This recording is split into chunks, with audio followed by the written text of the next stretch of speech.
सर्वांना नमस्कार. आपण माऊलीच्या पहिल्या ओवीचं स्मरण करूयात. ओम नमो शियात्या वेद प्रतिपात्या जय जय स्वसंवेद्या आत्मरूपा.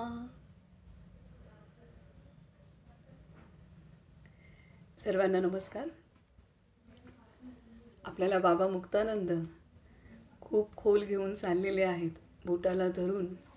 आणि विशेष महत्त्वाचं म्हणजे बाबा मुक्तानंदांचे सर्वच अनुभव आपणाला मराठीत वाचायला मिळत आहे. आणि यासाठी पुन्हा एकदा विठ्ठलदादांना खूप आपण सगळ्यांनीच धन्यवाद करूया. कारण मराठीत असल्यामुळे अत्यंत सोपं झालं आहे आता आणि सहज होतं आहे. ते हिंदी तितकंच सुंदर होतं, परंतु मराठीत सहजता अजून वाढलेली आहे. आणि माऊलीच्या दारी आपणाला हे मराठीतली आवृत्ती मिळणं हे खूप मोठं आशीर्वादच त्या ग्रंथासोबतच माऊलीचे पण आपल्याला मिळालेले आहेत. जेणेकरून आपली प्रत्येक पावलं जी आहेत हळूहळू सूक्ष्मात आणि खोलीत पडतील आणि एक एक तत्व आपणाला, भगवंताचं तत्व आपणाला पक्क पक्क होत जाईल. आता आपणाला काल बाबा मुक्तानंदांनी आपल्याला सांगितलं की जे आपलं जीवन आहे, आपलं शरीर हे क्षणभंगूर आहे. त्यानंतर हा अनित्य संसार आहे की सतत बदलणारा. आणि ज्या विपत्ती आपणाला येत आहेत मानवी जीवनात, सतत काही ना काहीतरी चालू असतं. त्यामुळे आपणाला भगवंताची प्राप्ती करणं हे अत्यंत आवश्यक आहे. परंतु ते अत्यंत अवघडही आहे प्राप्ती करणं, हेही ते सांगत आहेत. आणि त्यासाठी आपणाला ते सहज सुलभ व्हावं ह्यासाठी सगळ्यात पहिला सिद्धांत आपणाला त्यांनी सांगायला सुरुवात केलेली आहे. तर तो सर्वात पहिला सिद्धांत म्हणजे की जसं ही मानवाची परंपरा आहे तशीच भगवंताची परंपरा आहे. आता ती अनादी परंपरा आहे. भगवंताची परंपरा अनादी आहे. कसं मानवी शरीर हे स्त्री बीज पुरुष बीजातनं निर्माण होतं आणि पुन्हा निर्माण झालेल्या शरीरामध्ये जे बीज असतं त्याच्यात पुन्हा निर्मितीची क्षमता असते. तर अशा पद्धतीने भगवंतातून प्रत्येक मानवाचं किंवा प्रत्येक जीवयोनीचं जे आत्मतत्व आहे हे आत्मतत्व भगवंतातून निर्माण झालेलं आहे. आणि जसं भगवंताचं जी क्षमता आहे, जे भाव आहेत, जी शक्ती आहे ती पूर्णतः ह्या मानवाच्या आत्मतत्वामध्ये आहे. हे सूत्र आपल्याला सांगितलेलं आहे. कारण ब्रह्मापासून ब्रह्माची निर्मिती होते, परमात्मतत्वापासून आत्मतत्वाची निर्मिती होते. आणि ते कशी होते त्यासाठीचं सूत्र आहे की पूर्णातून पूर्ण रूपाने पूर्णाची निर्मिती होऊन ते पूर्ण भावात कायम राहतं असं आहे. म्हणजे आपण कोणतीही कर्म करत का असेना, आपलं शरीर निरोगी असो किंवा आजारी असो, आपलं मन कष्टी दुःखी काही असो, आपलं बुद्धी चालत असो किंवा आपण मतिमंद असो किंवा आपण कमी चालत असो किंवा आपण अहंकारी असो किंवा आत्मअभिमानी असो, काही असलं तरीसुद्धा, किंवा आपण गरीब असो श्रीमंत असो, कुठल्याही अवस्थेमध्ये आपलं जे आत्मतत्व आहे ते आत्मतत्व कायम पूर्ण भावातच असतं. हे महत्त्वाचं सूत्र सांगितलं आहे. आणि आता आत्मतत्व हे कायम पूर्ण भावात शिल्लक असतं, परंतु आपलं चित्त हे शरीराकडे, मनाकडे, बुद्धीकडे, अहंकाराकडे, इंद्रियांकडे सतत नात्यांकडे सतत धाव घेत असल्यामुळे आपण त्या पूर्ण भावाचा किंवा त्याचा अनुभव घेऊ शकत नाही. तर आता इथे पूर्ण भावात शिल्लक असतं. आता आपण हे समजून घेऊ की भगवंताचा भाव काय आहे. तर भगवंताचा भाव सच्चित आनंद आहे आणि तेच सच्चित आनंद भाव माझ्यात पण आहे आणि तो पूर्ण रूपाने आहे. तर हे आपल्यात आहे आणि हे अनुभवण्या आणि तो पूर्ण रूपाने, जरी मी अंश असला, माझा आत्मतत्व हे भगवंताचा अंश असला तरी सुद्धा तो पूर्ण अंश आहे, पूर्ण क्षमता असलेलं, पूर्ण भाव असलेलं, पूर्ण गुण असलेलं, पूर्ण निर्मितीची क्षमता असलेलं असं आपलं आत्मतत्व आहे. आणि त्यामुळे आपण ते अनुभवू शकतो. आणि म्हणूनच इथे बाबा मुक्तानंद आपणाला सांगत आहेत की हे असं आपलं आत्मतत्व असल्यामुळे, आणि असं आत्मतत्व आहे आणि ते ज्या देहामध्ये आहे तर त्या देहामध्ये सुद्धा तितकीच क्षमता आहे हे आपल्याला सांगतात. आणि त्यासाठी सगळ्यात महत्त्वाची त्यांनी सुरुवात केलेली आहे की मस्तकापासून. मस्तकामध्ये सर्व क्षमता आहेत, सर्व देवी देवतांची स्थानं, म्हणजे सर्व दैवी गुणांची स्थानं, त्यानंतर सर्व जे पंचविषय आहेत ते सर्वोत्कृष्ट अनुभवण्याची क्षमता ही आपल्या मस्तकामध्ये आहे. आणि त्यानंतर दुसरं स्थान सांगितलेलं आहे की कंठस्थान. आणि कंठस्थानामध्ये विशेष आपल्याला सांगितलं की निद्रेचं स्थान आहे. आता कंठस्थानात हे निद्रेचं स्थान सांगताना त्यांनी एक खूप सुंदर गोष्ट सांगितलेली आहे. तर ती म्हणजे जर आपल्याला एखाद्या आपल्या संपत्तीची आठवण झाली तर आपल्याला झोप येत नाही. त्याचप्रकारे जर आपल्याला एखादी गोष्ट हरवली असेल म्हणा, किंवा आपल्याला संपत्तीची चिंता असेल, किंवा आपल्याला कुठलीही अशी चिंता असेल तर ते आपल्याला लागत नाही, किंवा आपल्या ज्या वस्तू अंगावर असतात त्यासुद्धा आपण बाजूला करतो आणि मग आपल्याला गाढ झोप लागते. तर त्याच प्रकारे इथे निद्रेचं स्थान हे कंठस्थान सांगितलं आहे. आणि कंठ हे वाणीचं स्थान आहे. तर इथे आपल्याला महत्त्वाची गोष्ट लक्षात घेण्यासारखी आहे की जसं म्हणजे आपण अनुभवतो की आपल्याला जर दुसऱ्या दिवशी कुठे एखाद्या ठिकाणी पिकनिकला जायचं असेल, किंवा एखाद्या ठिकाणी प्रेझेंटेशन द्यायचं असेल, तर आपल्याला झोप लागते का? आपल्याला एक्सायटेड असतो, तेव्हा सुद्धा आपली झोप उडते. आणि आपण आपल्याला काही रुखरुख असेल, काही चिंता असेल, काही काळजी, तरी आपली झोप उडते. म्हणजे आपल्याला अतिसुख पण झोप उडवते आणि कष्ट पण झोप उडवते. म्हणजे आपल्याला काहीच आपल्या सोबत नाही ठेवायचे, तेव्हाच जाऊन विश्रांती पूर्ण आपण अनुभवू शकतो, अन्यथा नाही अनुभवू शकणार. ही गोष्ट आहे. आणि त्यासाठी कंठस्थान वाणीचं स्थान आहे हे अत्यंत महत्त्वाचं आपल्याला सांगितलं आहे. आपण काल 4 प्रकारच्या वाणी पाहिल्या, त्याचं विश्लेषण अजून आपण पुढे करू. आता तुर्तास आपणाला महत्त्वाचं म्हणजे परा, पश्यंती, मध्यमा आणि वैखरी या 4 वाणी आहेत.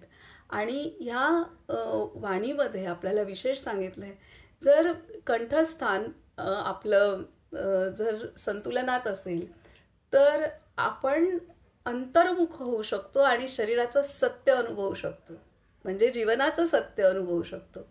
आणि ह्यासाठी आपली वाणी आपली एका पातळीत सूक्ष्म होत गेली पाहिजे, हे महत्त्वाचं आहे. आता हे परापश्यंती, मध्यमा आणि वैखरी याविषयी आपण एक परत हे करू. आता थोडं तुर्तास पुढे जाऊ. एवढंच लक्षात ठेवूया की आपण आता थोडं स्थूल रीतीने लक्षात ठेवूया की बोलताना आपण सकारात्मक बोलताना किती आजार असेल, त्रास असेल, तरीसुद्धा फक्त डॉक्टरला सांगावं, आपली काळजी घेणाऱ्या एका व्यक्तीला सांगावं. त्या व्यतिरिक्त कोणी कसं विचारलं, मी बरं आहे, बरं आहे, बरं आहे. त्यामुळे काय होणार, एकमेकांना जर कोणी प्रश्न विचारले कसे आहेत ते, बरे आहेत, बरे आहेत, ते पण बरे आहेत, बरे आहेत म्हणणार, आपण पण बरे आहेत, बरे आहेत म्हणतो. तर मग आपल्या आतमध्ये तयार काय होणार, बरं बरं आहेच. डॉक्टरांनी त्याचं काम करायचं, आपण दिलेली औषध घ्यायची, जे काय असेल. तर कुठलीही घटना का असे ना, आपली वाणी ही सरळ, शांत, म्हणजे निष्कपट ही, तर ह्या सगळ्या गोष्टींनी साधी आणि अशी ठेवावी. आणि जितकं होईल आवश्यक तरच बोलावं, नाहीतर आपलं शांत राहावं, मनातही नाही पुटपुटायचं. ह्या 2 गोष्टी आपण सांभाळू पुढचे काही दिवस. आणि मग जितकं होईल तितकं शांत. आणि चिंतन झालंच तर मनातल्या मनात पण आपण बोलतो, पण मनातल्या मनात बोलणं, आता विचार करायचा की मी भूतकाळातलं बोलते की कोणाचं परचिंतन करते, की भविष्याची मला काही चिंता आहे. तर हे सगळं आपण टाळून आपल्या आत्म्याच्या प्रती किंवा आपल्या जीवनाचं जे सत्य आहे त्या प्रतीचं चिंतन डोक्यात ते करावं, किंवा त्या प्रतीचं आपल्या स्वतःशी स्वगत करायला काहीच हरकत नाही. तर ही वाणी, आपली आतली वाणी पण अशी शुद्ध करायची, बाहेरची वाणी आवश्यक तेवढीच वापरायची. तर जाऊन हे कंठस्थान शुद्ध राहील आणि विश्रांती अवस्था अनुभवू शकतो. त्यानंतर आपल्याला सांगितलेलं आहे की हृदयाचं स्थान सांगितलेलं आहे की हृदयात कमळ आहे, ते हृदयाचं कमळ, आणि इथं प्रत्येक पाकळीवरती वेगवेगळ्या भावना आहेत आणि त्यामध्येच ज्योती आहे, त्यामध्येच खूप सुंदर अशी ज्योती आहे. आणि ती ज्योती अनुभवण्यासाठी ऋषीमुनी आणि संत वर्षोनवर्ष तपस्या करत असतात आणि आपलं आचरण शुद्ध ठेवण्याचा प्रयत्न करत असतात. आणि तर अशा पद्धतीने आपल्याच आतमध्ये हे सर्व काही आहे आणि आपण ते अनुभवू शकतो शांत व्यवस्थित रीतीने. आणि त्यासाठी मग बाबा मुक्तानंद म्हणतायत की बाबा हे अनुभवण्यासाठी तू ध्यान कर, तू ध्यान कर. आणि मग तू कसा का असे ना, तुझी कर्म पुण्यात्मक आहेत की पापात्मक आहेत, तू गरीब की श्रीमंत, तू कसाही असलास, तू ब्रह्मचारी आहेस की तू संसारी आहेस, की साधू आहेस की तू गुन्हेगार आहेस, की डॉक्टर आहेस की रुग्ण आहेस, तू तू मठाधिपती आहेस की तू सामान्य व्यक्ती आहेस, तू काही असला की तू पॉलिटिशियन आहेस की तू काही आहे, तू पापात्मा आहे की पुण्यात्मा, त्याने काही फरक नाही पडत. पण तू ध्यान कर, कारण तुझं आत्मतत्व कायम सच्चित आनंद आहे, त्यामुळे तू ध्यान कर. हे आपल्याला सांगितलंय. कुठेही गावात आहे, खेड्यात आहे, कुठेही तू ध्यान कर. कशाचं? तर आत्मानुसंधान कर, आत्म्याचं ध्यान कर, आत्म्याच्या स्मरणात राहा, हे आपल्याला सांगतात. आणि त्यानंतर मग ते आपल्याला त्यांनी पुढे सांगितलं की कशा पद्धतीने आपण जर ध्यान केलं तर आपल्या क्षमता विकसित होतात आणि मग ते वर्णन केलेलं आहे. आपण आता ते वाचायला सुरुवात करूयात. आणि सर्वात महत्त्वाचं म्हणजे त्यांनी खूप सुंदर सांगितलेलं आहे की बाबा तू मोक्षासाठी म्हणा किंवा साधनेसाठी म्हणा, ह्याच्यासाठी नाही, तर तू तुझ्या संसारातल्या प्राप्तीसाठीच म्हणजे पंचविषयांचे सुख उपभोगण्यासाठी ध्यान कर. कारण ते तुझ्या आतमध्ये तू जितकं छान उपभोगू शकतो ना, तितकं बाहेर नाही तुला मिळणार आहे. त्यासाठी आपल्याला काल त्यांनी सांगितलं की कसा माणूस शब्द स्पर्श रूप रस गंध शोधण्यामध्ये तो कसे शक्ती वाया घालवतो आणि जीवन निरस होतं. आता आपणाला ते ध्यान आत्म्याचं ध्यान केल्यानंतर कसं आपण अनुभवू शकतो ते सांगत आहेत. तर आपण वाचायला सुरुवात करूयात. कालचंच जे वाचलं आहे तिथून आपण एक पॅरेग्राफ आधीपासून सुरुवात करूया.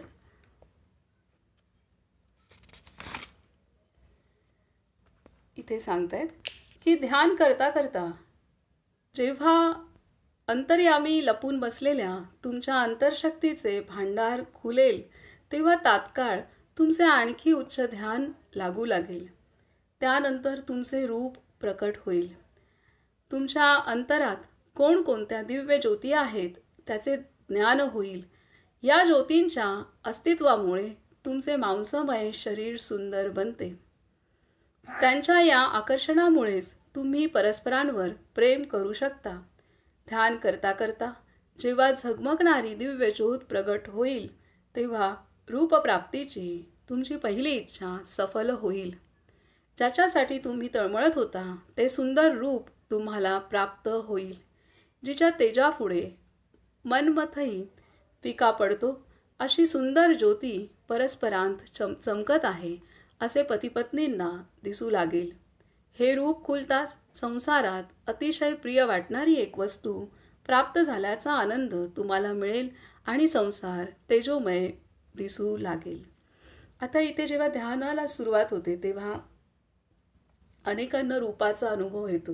मग ज्योती दिसेल, तेज दिसेल, प्रकाश दिसेल, अशा पद्धतीने हे दिसतं. आणि हे नाही दिसलं तरी काही हरकत नाही आहे, कारण ही भगवंताची शक्ती आहे, ती ह्या रूपाच्या रूपाने दिसते.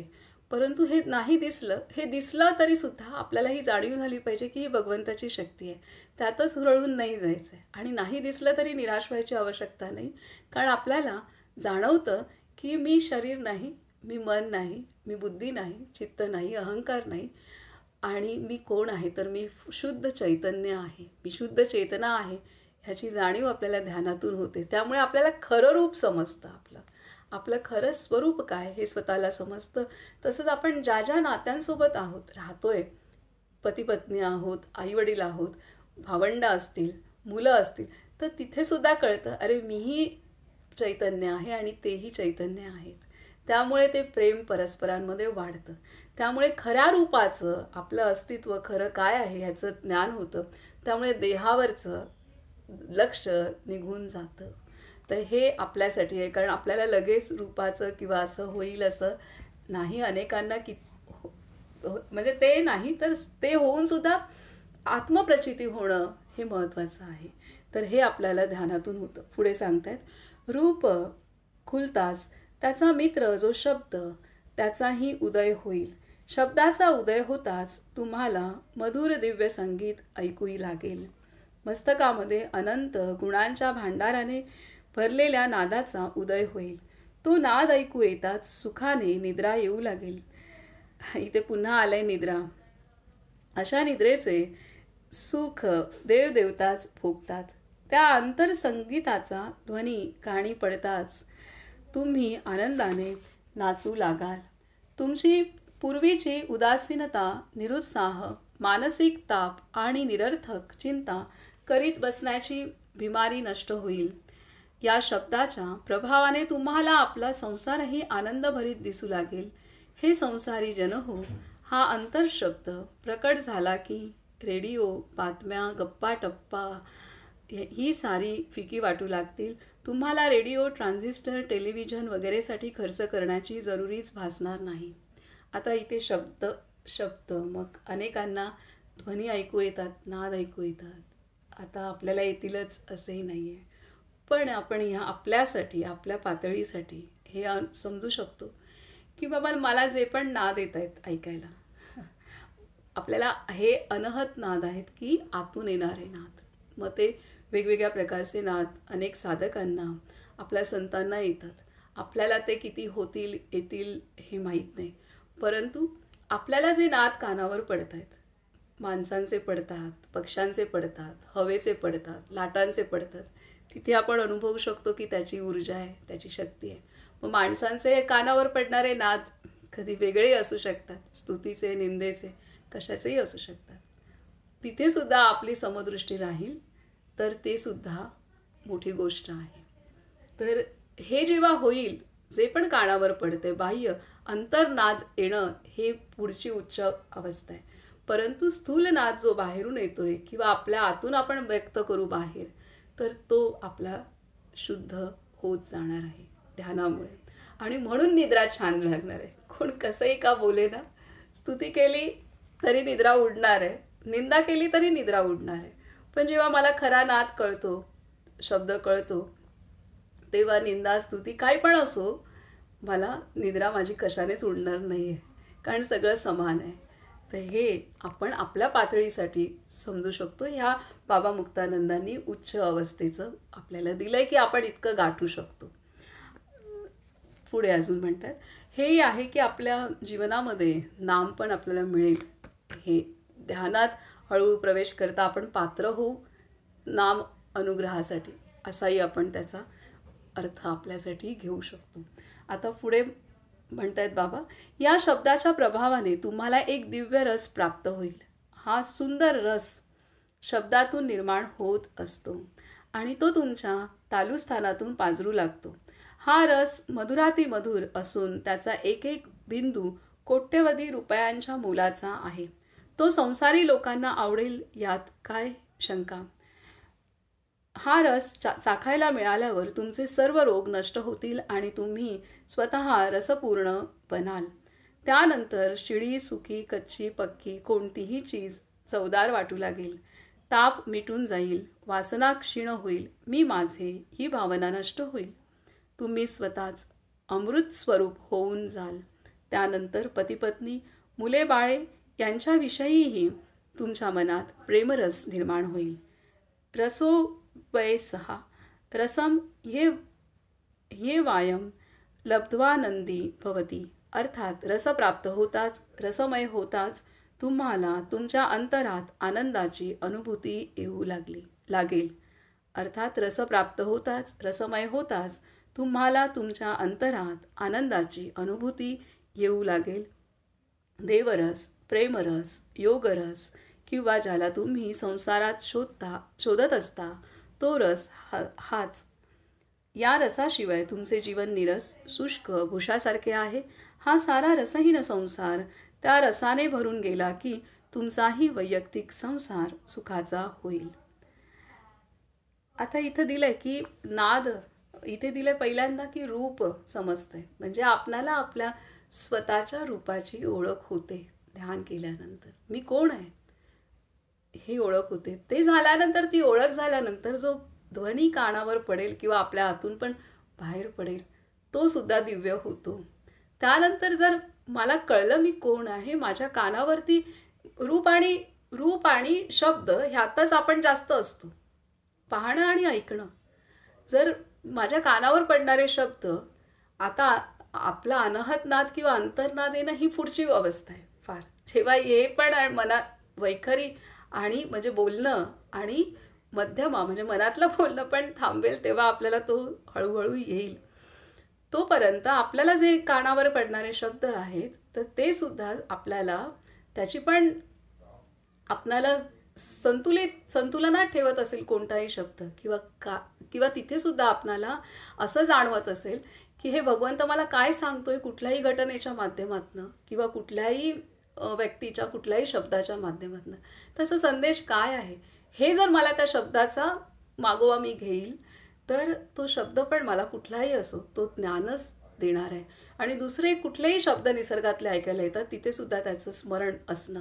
जर असं रूप आणि शब्द जर इतके शुद्ध झाले तर जीवनात रस हा येणारच आहे, चव आनंद रस येणारच आहे. आता तो रस इथे सांगितलेला आहे की जेव्हा ध्यानाच्या उच्च अवस्था येतात तेव्हा अमृतस्राव होतो. आपल्या संतांना, खूप महान साधकांना तो होतो. तर ती अवस्था आपल्याला फार माहीत नाही किती जन्मोजन्म किंवा ह्या माहीत नाही काय ते आपल्या सद्गुरूंना आणि किंवा आपण जितकं गतीने जाऊ तितकं होईल. परंतु जर आपले शब्द आणि रूप आपले इतके शुद्ध झाले, ग्रहण करणं किंवा बाहेर पाहणं, ऐकणं, बाहेर पाहणं हे जर शुद्ध झाले तर आपल्याला जीवनातल्या प्रत्येक स्थितीमध्ये, प्रत्येक घटनेमध्ये आपल्याला रस वाटेल.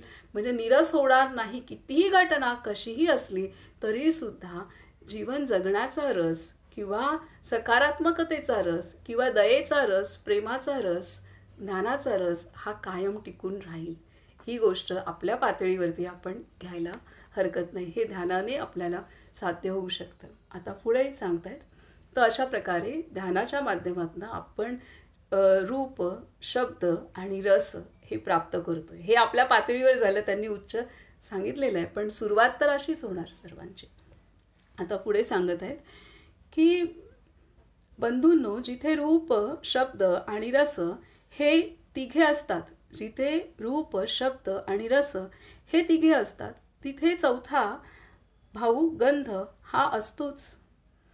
तुमचा अंतरंगातील दिव्यगंध प्रकट झाला की सारा संसार सुगंधाने भरून जाईल, घरदार सुगंधित होईल. परस्परांच्या, इथे बघा, तुमच्या अंतरंगातील दिव्यगंध प्रगट झाला की सारा संसार सुगंधाने भरून जाईल, घरदार सुगंधित होईल. परस्परांच्या अंतरातील या दिव्यगंधाच्या सुवासाने तुम्ही शांत होऊन जाल. शरीराची शिथिलता आणि मांद्य नष्ट होईल. अंग प्रत्यंग स्फूर्तीने प्रफुल्लित होईल. त्यानंतर संसारात कमतरता असली तरी तुम्हाला मात्र पूर्णताच अनुभवाला येईल. आप्तस्वकीय, मुले बाळे, गुरुजन वगैरे सर्वांबद्दल दिव्य प्रेम वाटू लागेल. त्यावेळी संसारी सर्वत्र दिसे मज प्रेमपूर्ण समता असे गाणे गात तुम्ही आनंदाने नाचू लागाल. आता इथे दिले शब्द, रूप, शब्द आणि रस, म्हणजे जे आपल्याला आपलं स्वरूप कळलं, समोरच्या प्रत्येक जीवाचं स्वरूप कळलं की ते भगवंताचंच रूप आहे, मीही तेच आहे, समोरचंही तेच आहे. त्यानंतर शब्द पण मला काय ज्ञान देतोय हे याकडेच लक्ष असेल तर आपल्याला जीवनामध्ये कुठल्याही परिस्थितीत आपला रस म्हणजे आपली जगण्याची क्षमता किंवा सकारात्मकता कायम टिकून राहील. आणि हे जर टिकून राहिलं तर माझ्या आतमध्येच मी पूर्णत्व अनुभवतो. म्हणजे सुगंधी मी माझा आनंद कोणा दुसऱ्या बाहेरच्या ह्याच्यावर राहणार नाही अवलंबून. गंध म्हणजे मी एक जिथे जाईल तिथे तो पसरवणार. जिथे आता सुगंध काय आहे गंध हा आता इथे आपल्याला गंधाचा अनुभव पण येतो. आता ते अनुभव आध्यात्मिक यायला आपल्याला वेळ लागणार. मला एक गुरुदेवांच्या कृपेमुळे अनुभव खूप वर्षांपूर्वी आला होता. मी गंधाचा अनुभव घेतला. त्यानंतर आला नाही तो माझ्या वाढदिवसाच्या दिवशीच गुरुदेवांनी पहाटेला आश्रमात दिला होता. परंतु ती माझ्यावरती गुरुकृपा झाली होती आणि सुगंधाचा अनुभव मी घेतलेला आहे, कुठल्याही फुलांशिवाय, कुठल्याही ह्याच्याशिवाय. आता इथे म्हणजे तसे अनुभव संतांना कायम येत असतात किंवा मोठ्या साधकांना कायम येत असतात, उच्च कोटीच्या किंवा सतत अनुसंधानात असणाऱ्यांना. पण आपल्या दृष्टीने जेव्हा आपण आपलं स्वरूप जाणू, आपल्या आपले ऐकण्याची क्षमता आपली शुद्ध असेल, बोलण्याची शुद्ध असेल, तर आपल्या जीवनात जी चव आहे, रस आहे, तर ते सुद्धा एका उच्च पातळीवरती असणार आहे. आणि ते असल्यामुळे आपण स्वतः आंतरीच आपला आनंद किंवा कोणावर अवलंबून नसणार आहे. आपण तेवढे म्हणू शकतो की परिपूर्ण स्वतःच्या आतमध्येच ते अनुभव, जसं फुलाचा सुगंध आहे, ते फूल जिथे जाईल किंवा ते फूल जिथे आहे तिथून तो पसरतो सगळीकडे. तसंच आपला जो सुगंध आहे आपल्या अस्तित्वाचा, तो आपल्या गुणांच्या किंवा आपल्या कर्माच्या ह्याच्या माध्यमातून तो पसरू शकतो. आणि तसं होतं. या सुरुवातीच्या अवस्था आहेत किंवा एका टप्प्यात आहेत त्या. आता पुढे ते म्हणतात की हे मानवा, तुझा पाचवा शोध चालला आहे स्पर्शासाठी.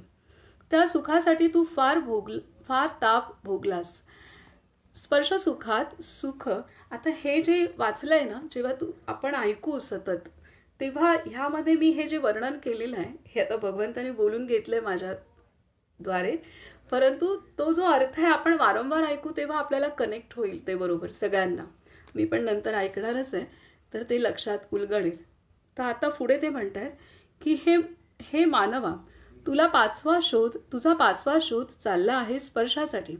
त्या सुखासाठी तू फार ताप भोगलास. स्पर्श सुखात सुख, शांती आणि आनंद यांची अपेक्षा केलीस. साज शृंगाराने नटलेल्या पत्नीच्या सहवासात त्याला शोधलेस, पण पदरी पडली तप्त गरमी. पूर्ण आनंद प्राप्तीसाठी पत्नीला आलिंगन दिलेस, पण त्यातून निर्माण झाला केवळ क्षोभ. खरा आनंद कधी मिळालाच नाही. परंतु मनुष्याची अंतर्शक्ती जेव्हा खुलते तेव्हा महाशक्ती कुंडलिनीचा प्रेमप्रवाह त्याच्या अंगप्रत्यंगात आणि 72,000 नाड्यांत भरून वाहू लागतो. तो शरीराचा कण अणकण आपल्या मस्तीने भरून टाकतो आणि मनुष्याला रोमारोमात आनंदाचा अनुभव येऊ लागतो. तेव्हा मात्र मनुष्याची स्पर्शसुखाची इच्छा खरी पूर्ण होते. या मार्गाने गेलास तर तुझा संसारही पूर्ण रसमय, आनंदमय, प्रेममय होऊन जाईल. निस्तेज झालेले तुझे डोळे त्यानंतर पुन्हा सतेज होतील. सुकलेला चेहरा प्रेमाने पुन्हा चमकू लागेल. ओठावर लाली येईल आणि मुद्रा प्रफुल्लित होईल. खऱ्या स्पर्शसुखाचा हा अनुभव आला की तुला त्यानंतर सर्व ठिकाणी सुख मिळू लागेल. मग पतीला पत्नी देवी समान, मग पतीला पत्नी देवी समान आणि पत्नीला पती देवा समान वाटू लागेल. तुझा मुलगा, मुलगी, सासू सासरा आणि शेजारी पाजारी पण तुला देवरूप दिसू लागतील. घराचं बनेल मंदिर. मग तुझा देव केवळ मंदिरात राहणार नाही, तू स्वतःच देवरूप होऊन जाशील. त्यावेळी तुला सुंदर रूप दिसू लागेल. रसाचा आस्वाद मिळू लागेल. गंधाचा सुवास येऊ लागेल. मधुर शब्द ऐकू येईल आणि स्पर्शसुखाचीही प्राप्ती होईल. या मार्गाने तुझा संसार किती छान होईल. त्यानंतर अवघाची संसार सुखाचा करीण, आनंदे भरीन तिन्ही लोक, हे श्री ज्ञानेश्वर महाराजांचे गीत तू गाऊ लागशील. मग श्याम माझ्या मनात, श्याम माझ्या वनात, श्याम आहे माझ्यात, मी आहे त्याच्यात, मी त्याचाच, असे अष्टोप्रहर म्हणत श्यामसुंदराच्या प्रेमात तू नाचू लागशील. श्यामपत्नी, श्यामपती, श्याममती, श्यामगती असा मंत्र जपू लागशील. इकडे श्याम तिकडे श्याम, श्यामसुंदराचाच हा सारा संसार आहे व श्यामच तो चालवतो आहे असे तुला वाटू लागेल. प्रिय संसारी जन हो, अशा रीतीने तुमच्या घराचे तीर्थक्षेत्र होऊन जाईल. पती पत्नी परस्परांना देवासमान वाटू लागतील. गृहकृत्य होईल देवपूजा आणि संसार बनेल देवधर्म. मुक्तानंद म्हणतो, अरे एवढ्यासाठी तरी ध्यान कर, एवढ्यासाठी तरी ध्यान करा. तुमच्या गरजा ध्यानातच पूर्ण होतात. आणि व्यवहारात ध्यान हेच तुमचे विश्रांतीस्थान आहे. ध्यान तुमचा मित्र, ध्यान तुमचा वाटाड्या, ध्यान ही तुमची इच्छा पूर्ण करणारी कामधेनू, ध्यानच तुमचा कल्पवृक्ष आहे. यासाठी ध्यानाचा रोज थोडा थोडा अभ्यास करा. काय म्हणतायत की तुमच्या गरजा ध्यानातच पूर्ण होतात आणि व्यवहारात ध्यान हेच तुमचे विश्रांतीस्थान आहे.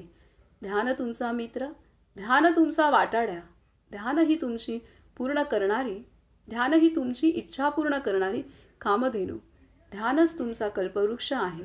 यासाठी ध्यानाचा रोज थोडा थोडा अभ्यास करा. आता इथं आपणाला सांगितलेलं आहे की चौथं स्पर्श. आता हे स्पर्श आहे जेव्हा आपण ध्यान करतो, कुठल्याही पद्धतीचं ध्यान का असेना, थोड्या वेळासाठी का असेना, 5, 10, 15, 20 मिनटं जे काही असो, तर त्यावेळेला आपण कितीही मरगळलेले असो, कितीही कष्टी असो, किती काही थकलेलं असो, परंतु जर आपण आपल्याला स्वतःला विसरून जर थोड्या क्षणांसाठी जरी ध्यान केलं तरी आपण एक चैतन्य अनुभवतो, आपण एक शांतता अनुभवतो, आपण एक सुख अनुभवतो, समाधान अनुभवतो. आणि त्यावेळेला जर आपल्याला कोणी विचारलं, समजा एखादा पती पत्नी किंवा एखादा नवरा किंवा एखादा प्रियकर आला, चल बाबा थोडंसं प्रेम करूया, तरी नको वाटेल, तरी त्यात जावंसं नाही वाटणार, शरीराच्या गोष्टीत जावंसं नाही वाटणार. ही वस्तुस्थिती आहे. तर हे का, हे ह्याच्यासाठी सांगते इतकं ह्या शब्दात सुद्धा, कारण का की आपल्याला असं वाटेल की कुंडलिनी शक्ती म्हणजे खूप मोठा, ते मला माझ्यात जागृत झाली की नाही, किंवा होईल की नाही, किंवा मी तर माझं एवढी तपस्या आहे का. एकच मिनिट.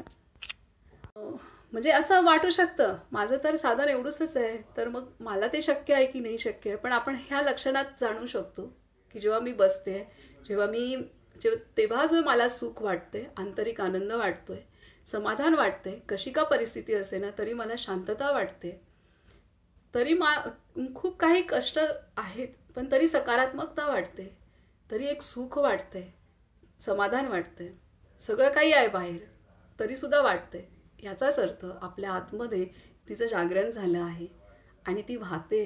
तिचा प्रेमप्रवाह, तिची शक्ती, तिची ऊर्जा आपल्या पेशीमध्ये, आपल्या मनामध्ये, बुद्धीमध्ये, चित्तामध्ये ती वाहते. फक्त आपल्याला ते लक्षात येत नाही. त्यामुळे असं जरूर नाही की प्रत्येकाला खूप खूप स्पंदनं जाणवतील किंवा काय होईल, पण ह्या जाणीवा होऊ शकतात की जे जाणवते त्यातनं ते आपण चाललेली आपली दिशा आहे योग्य हे नक्कीच आहे. कारण इथे आपले संत सांगतात की कोणतंही नाम हे वाया जात नाही. प्रत्येक नामाबरोबर प्रत्येक अंश आपल्या शरीराचा, मनाचा हा दिव्यत्वाकडे जात असतो. त्यामुळे फक्त आपल्याला त्या पातळीवरती आपण नसतो. जेव्हा खूप सारे शरीराचे, मनाचे अंश दिव्य होतील तेव्हा आपल्याला कळेल हा आपण आता काहीतरी अवस्था प्राप्त केली. तोपर्यंत आपल्याला इतकं वाटणार नाही. तर त्याच्यामुळे आपण चालत राहणं आणि करत राहणं. म्हणून इथे दिलंय ध्यान वाटाड्या आहे. ध्यान काही सुचत नसेल तर आपण शांत बसलो, आपल्याला मार्ग मिळतात, आपल्याला सुचवलं जातं, अंतःप्रेरणेने आपल्याला सर्व मार्ग निघतात. त्यामुळे ध्यान वाटाडे आहे, मार्ग दाखवणारा. ध्यान सर्व इच्छा पूर्ण करणारा आहे आणि ध्यान मित्र खरा आहे, ध्यान खरा मार्गदर्शक आहे आणि ध्यान कामधेनू आहे. इतकं बाबा मुक्तानंदांनी सांगितलंय म्हणून ते सांगतात, म्हणून ध्यान करा. तर आता आपण इथं एकच मिनिट थांबूयात का, एकच मिनिट.